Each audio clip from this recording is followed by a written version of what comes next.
sa rally at kumusta naman ang sitwasyon dyan?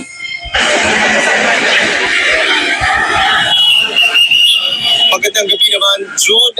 Mahigit kumulang 1,000 yung mga kasalukuyang lumalahok dito sa kanilang tinaguriang People's Rally at concert dito yan sa kanto mismo ng Epifanio de los Santos Avenue o EDSA at Ortigas Avenue.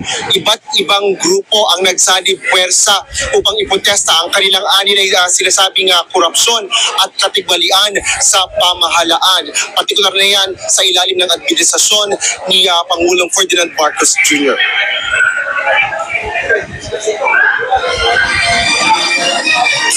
Alas 7 pa lang ng umaga ay nagtipon-tipon na ang libu-libong tao sa EDSA People Power Monument. Unang nanawagan ng mga ito kaugnay ng mabagal na pag-aksyon ng House of Representatives sa mga inihaing impeachment complaint laban kay Vice President Sara Duterte. Panawagan ni Tindig Pilipinas Convener Sylvia Claudio, isa sa mga naghain ng impeachment complaint, dapat sumunod ang Kongreso sa konstitusyon at dinggin ang kanilang reklamo. Para sa ating Kongreso at sa yung mga paksyon-paksyon na mga makapangyarihan sa gobyerno at sa politika, wala ho kaming kinakampihan dito. Meron ho kaming criticism kay Vice President Sara. In fact, we think she should be impeached. And just because we did that doesn't mean we're for anybody else. Meron din ho kaming criticisms to others. Hindi ho kami pipigil.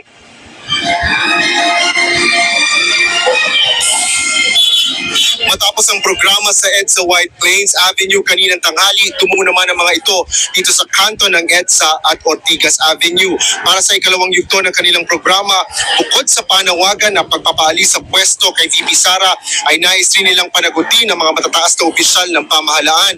Pangunahin na dito si Pangulong Bongbong Marcos Jr. at House Speaker Martin Romualdez dahil sa kanila'y pinakamalalang national budget sa kasaysayan. Binigyan din ni dating Finance Undersecretary Professor Shelo Magno na ang 2025 national budget ay ang worst budget. Sa panawagan natin na to, may dalawang major issue ng corruption tayo, no? Na gustong tutukan. Isa ay yung sa 2025 budget at yung isa yung associated corruption kay VP Sara at kay Pangulong Duterte.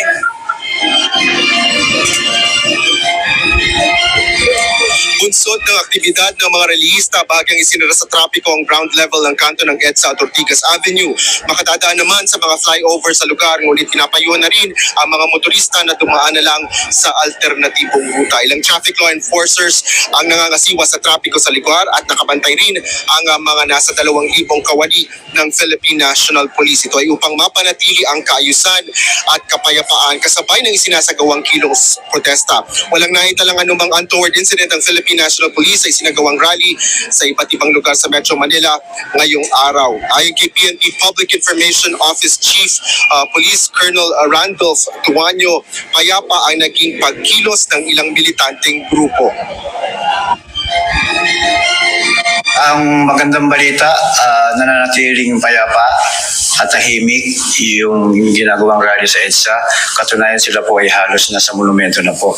Ang deployment po natin doon ay sumapat na po 7,949 at nananatili silang nandun at yung meron po tayong infusion doon ng mga intelligence operatives natin kung sakasakaling magkaroon ng impormasyon na makuha, pero nananatili pong peace and orderly yung rally na gaganap po sa EDSA papuntang monumento pa. Kasi po doon sa permit na binigay nila is hanggang alas 5 lang po yata ay yung binigay po sa kanila. Pero wala naman po nakikita ang problema initially yung ating mga ground commander kasi orderly naman po talaga yung ginagawa nilang rally po doon sa mga lugar.